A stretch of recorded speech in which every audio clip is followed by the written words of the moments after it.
Welcome to The Explainer. You know how sometimes you have a really vivid, weird dream and then it's just gone?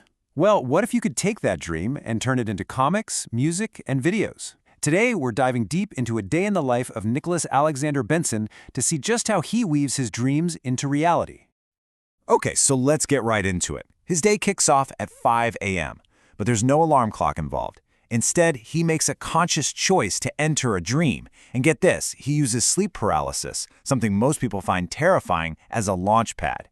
He literally turns it into a tool to kickstart his imagination. And we're not talking about some random, oh, I was flying and my teeth fell out kind of dream. Nope, this is more like an episode in an ongoing series. It's the next chapter in a massive story he's been building for months, all taking place in a world inside his head. And this is his playground, the Storyverse. I mean, just think about that for a second. It's a multiverse where every possible story is its own little bubble universe. Nicholas and his team, they're not just passive dreamers, they are active explorers, jumping from one reality to another. And he's not going it alone. He's got his crew, the Dream Team, and what a cast of characters. You've got Leon, a ghostly flying saucer, Johnson, who's a humanoid goldfish in a freaking astronaut suit, a floating brain made of lucid light, and Skelebot, the team speedster. I mean, you couldn't make this stuff up. Well, I guess he did. So for today's adventure, the story picks up in a reality called, you guessed it, Breakfast World. And what's the mission? To deal with the fallout from something he did the day before. He ate the divine cereal. And yeah, you just know that's going to cause some serious problems. So, of course, he's immediately confronted by the world's guardian, who is naturally a being made of purple cosmic steam wearing a blazer. But here's the twist. There's no big fight. That divine cereal leveled Nicholas up so much that his power is now equal to this god's. The whole thing is a perfect stalemate, which is honestly way more interesting than a battle. All right, so you've just had a cosmic standoff with the breakfast deity. What do you do next? Well, if you're Nicholas, you start turning it into a super productive day. Let's look at his morning routine, because this is where that subconscious adventure starts becoming real, tangible work. First thing he does when he wakes up, log that dream, every single detail.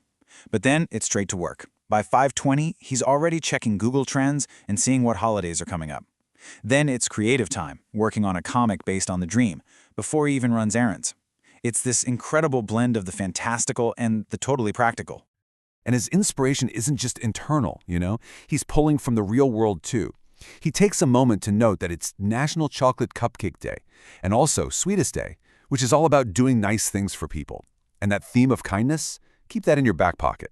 It'll pop up again later. Okay, so the morning's organized, the inspiration is flowing, now the real work starts. This is where he takes that raw dreams material and actually starts forging it into media. Let's check out his creative production line. It's like an assembly line for the imagination. And here's the system. It's a 4-step process. First, log the dream, get the story down. Second, analyze it, and he actually uses an AI to help explore the symbolism. How wild is that? Third, set it to music, writing lyrics for a dream tune. And finally, step 4, visualize it, with a dream comic and dream anime. He squeezes every drop of creativity out of one single dream. Remember that AI analysis? Well, in his Dreamcast, his AI creative partner, Gemini Nova, offers this amazing insight. That stalemate with the breakfast god wasn't a failure to win. It was proof that he'd reached a new level of power, a level where he doesn't need to fight anymore. It's all about balance. Pretty deep for a dream about cereal, right? And of course, it becomes a song. He distills the whole crazy adventure into this dream tune. Just listen to this hook. Slip through paralysis, past the cosmic seal, to the storyverse where the strange is real. Back to the breakfast world, a tasty place, facing a god with a purple steam face. I mean, it tells the whole story. And now it's totally stuck in your head. So by now you're probably noticing a pretty big theme here. AI. It's a massive part of his process. He's constantly playing with new tools, experimenting. It's the secret sauce that lets him scale his ideas into so much content. And on this very day, he adds a new tool to his belt. He subscribes to SuperGrok. For a creator like him, this is like getting a whole new box of toys. He immediately starts testing out its AI companion and pushing the limits of what its video generation can do. And the output from all this is, well, it's staggering. Take a look. This is his upload list for a single day. 13 videos. 11 of them are these cosmic treasure chest clips, pretty much all generated with Sora 2. The sheer volume is just incredible. But here's the thing. He's not just blindly dumping content online. He's a strategist.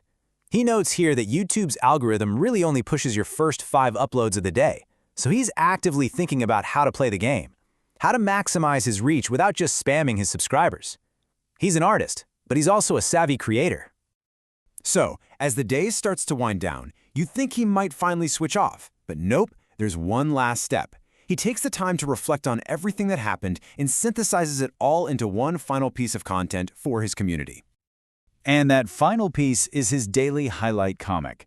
It's like a visual diary of his day. So what made the cut? The lucid dream, of course. Walking miles for charity. Getting that new Super Grok subscription. And even just celebrating his rising YouTube views. It's a totally transparent look into his journey. And in case you thought this was all just dreaming and playing with computers, check out this number. 450. That's how many half push-ups he did that day.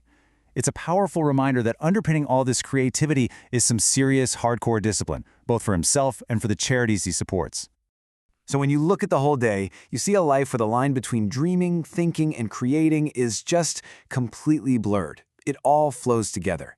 It's a fascinating look at a modern creator's process, and it really leaves you with a question to think about. If you turned your day's thoughts and dreams into art, what would it look like?